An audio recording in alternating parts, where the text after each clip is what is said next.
Guys, alam nyo, awang-awa ako sa kaso ng isang nanay na hihingi sa atin ng payong kapatid niya. Nanay. Si Nanay Carmelita ba yan? Yan, siya mismo. Ayun, very tragic nga yung nangyari doon kay Richmond. Nakuryente na. Oo. Naputulan pa ng paa. Tapos, balita ko, puputulan din daw ng kamay. Sad. Oh my God, Diyos ko naman yung nangyari pala sa kanya. Pero, ang question ko lang, paano ba nangyari yun? Totoo. Kaninong fault ba talaga yan? Yes. Yun ang ano. Alam mo, ayoko magbintang ha, pero feeling ko Alam dun ka? sa... Uy, huwag nga tayo basta-basta mambibintang ayon sa feelings natin. Hindi tayo pinalaki ng ganyan. Mabuti pa, tanongin na lang natin si Tito Boy, di ba? Yun na nga. Tito Boy, sino ba talaga may sala? Maraming salamat, Anika. Maraming salamat, Maritim. Ang sa akin lamang ay pakinggan natin si Nanay Inday, Nanay Carmelita, kung ano ang kanyang ihihingi ng payo mula kay Ate Pia at Kuya Alan. Nanay Carmelita, maraming salamat. Welcome to the program. Opo, Tita Boy. Thank you po. Kayo po ay sumulat sa Facebook ng Opo, CIA. sa CIA. Maraming salamat. Para malaman ko po kung may pamanagutan ba yung may-ari ng bahay para sa anak ko. Dahil sa nang pangyari, naputulan po ng paa yung anak ko. Ang hirap. Hindi lang isang magulang makita yung anak na naputulan ng paa. Hindi namin alam kung saan kami hanap ng panggastos sa kanya. Naabak araw may binababang resita, hindi namin alam kung saan kami. Nagano kami sa may-ari. Sabi naman ng may-ari, tutulong na daw siya kung meron siya. Kung para lang din sa sa pamasahe lang daw ang pwede niyang maitulong sa amin. Sumulat po ako dito sa para matulungan po ako kung ano ba talagang dapat namin gawin. Unang-una, we're so sorry at alam namin po na wala namang makakapagsabing alam nila yung pinagdadaanan mo kasi, di ba, bilang ina, bit-bit mo yon. Kwento mo lang ng konti kasi makakatulong din to sa mga viewers natin. So, kinuha siya bilang construction worker. Opo, natapos na nila yung bahay na yan. Tapos may pahabol na nila yung palatada. Parang finishing na lang. Opo. Ngayon, nagingi yung amo nila na gingi ng tao, dalawa lang daw. Pinakyaw nila yon yung na yun. Yun sa nangyari na yun, nagkurentihan ng anak ko sa... So, parang umakyat siya sa bahay? Opo, kasi Dinala inakyat siyang nila yung bakal Okay. para sa materialis, gawin nilang gandola para patungan nila po sa pagpalatada. Yun, nilinatan siya yung pag-akyat. Siguro sumagi yung dulo na hawak na kasi 12 yung haba ng bakal. Sumagi doon sa live wire. Yun, bilang pumutok sa And yung live wire nasa labas ng bahay? Opo, doon sa labas ang harap ng nila, bahay po. Mahirap kasi, di ba, ipaliwanag sa nanay or sa pamilya ng biktima kung may mahahabol ba o wala. Okay? Opo, kuya. But ikaw mismo, ginamit mo kasi yung word na pakyaw. No? Opo, So, dun sa mga nanonood, pag sinabi mo kasing pakyawan, ang pagkaintindi ko nun, correct mo if I'm wrong, no? Na ibig sabihin, kinontrata mo, and pakyaw, ibig sabihin, babayaran kita to do something, bahala ka na. Opo. Diba? So, under the law kasi, ang mananagot dun sa empleyado, sa anak mo, yung foreman. Yung, kasi kontrata niya yon. Okay? Hindi yung may-ari, kasi yung may-ari, nangontrata. Diba? So, ang anak mo, empleyado nung foreman, hindi empleyado nung may-ari. Kasi yung may-ari, hindi niya business ang construction. Yung bahay ang pinapagawa. Having said that, meron siyang mahahabol sa Employment Compensation Fund, whether or not naguhulog yung foreman o yung nangontrata. So in this case, hindi mo masasabing may gross negligence yung may-ari kasi nasa labas yung wire and ang kakontrata niya yung foreman.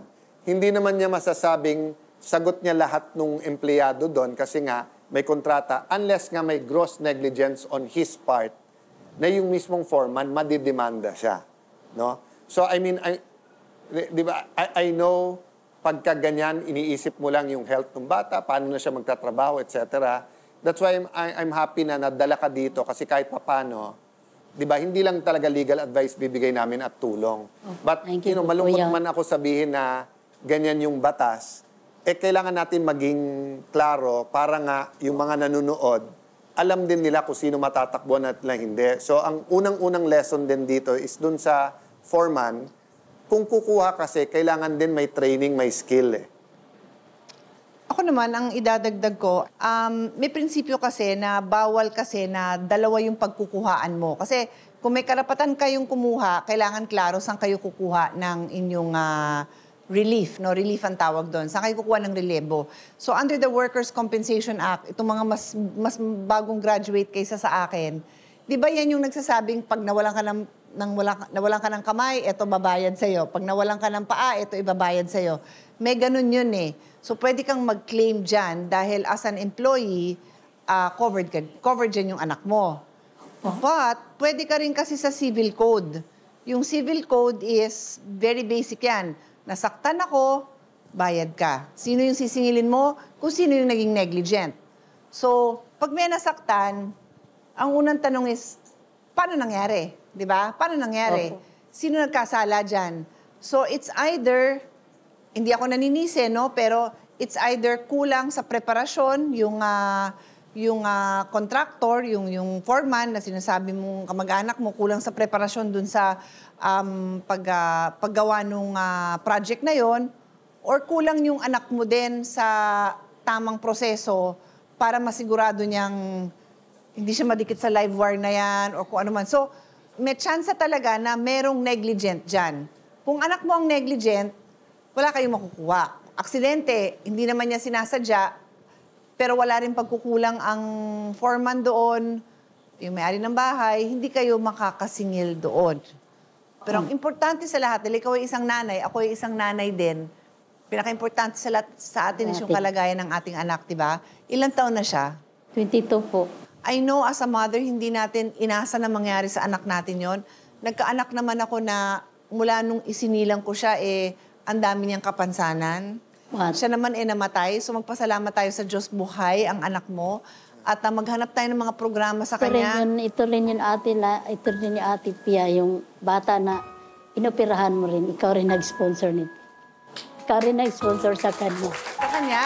Opo. Si Richmond po. Opo. Dahil sa iyo natahi po yung ano niya, bingo.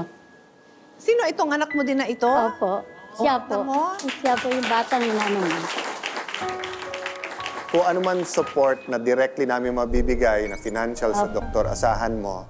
Pero yung iba, suporta namin sa iyo, sa mga kapatid niya, to support. Kasi katulad, halimbawa, nung yung magkapag-asa siya, yung mental health niya, di ba? Yung binubulong sa kanya, you have your whole life. At saka marami na ngayon, may pasusukatan ka na, or di ba? Yung mga ganon, kung kami magsabi, parang, sino ba kayo sa buhay namin?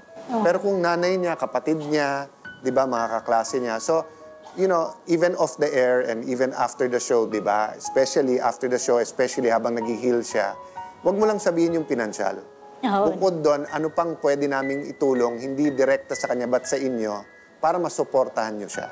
Kasi siyempre sa inyo huhugot na, una sa Diyos, then pangalawa sa inyo huhugot ng lakas yan di ba? Ano lang talaga namin magkaano lang siya, kalabas na siya sa ospital. Yun lang. Sana makayanan namin ito lahat. Tsaka makayanan din niya, natanggap niya sa sarili niya. Ganyan siya, wala na siyang paa. Maraming salamat, Nanay. Thank you po. At ang Cayetano in Action, parati sinasabi ni Kuya Alan, umpisa lamang ito ng kwento.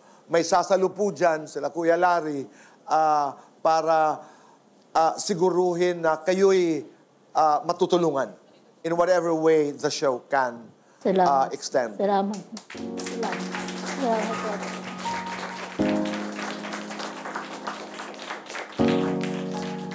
Kuya Alan, Ate Pia, yes or no? Mga katanungan na may kinalaman po sa kalamidad. Ito po ay mangyayari sa pagbabalik ng...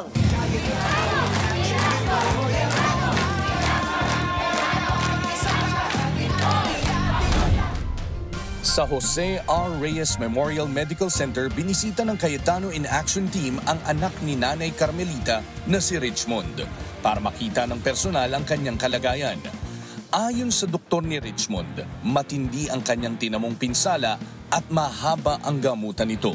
In the case of Mr. Suing, since he had to undergo numerous surgeries, hindi siya pwedeng diretso kasing operahan. After a month of trying to save the leg, hindi po rin talaga kinaya at eventually, nung umabot sa akin is kinailangan pong putulin po yung isang paa niya para ma-save yung buong katawan. Iniabot ng programa ang tulong pinansyal kay Nanay Carmelita at kinausap din ng team ang Administration Office ng JRRMMC para ipagbigay alam sa ospital na sasagutin ng programa ang hospital bill ni Richmond. So ngayon, linagyan namin siya ng tinatawag na negative pressure wound therapy, wherein dinidikit yung sugat niya sa isang machine na nagko-continuously suction and suction on, suction off dun sa sugat. If mag-improve na, we might be able to finally bring him back to the operating room and close his wound. And hopefully that should be the last surgery he'll be needing. Mananatili pa sa ospital si Richmond sa tulong ni Ate Pia at Kuya Alan. Ang Cayetano in Action ang aalalay sa kanyang tuluyang paggaling. Cayetano in Action with Boy Abunda would like to thank Siomai King, ang hari ng siomai.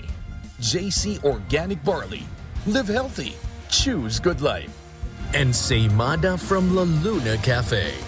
Come home to a delicious tradition. We're located at 103 ML Quezon Avenue, Hagonoy, Taguig. 7. Visit at B6, Bonifacio High Street, BGC Taguig.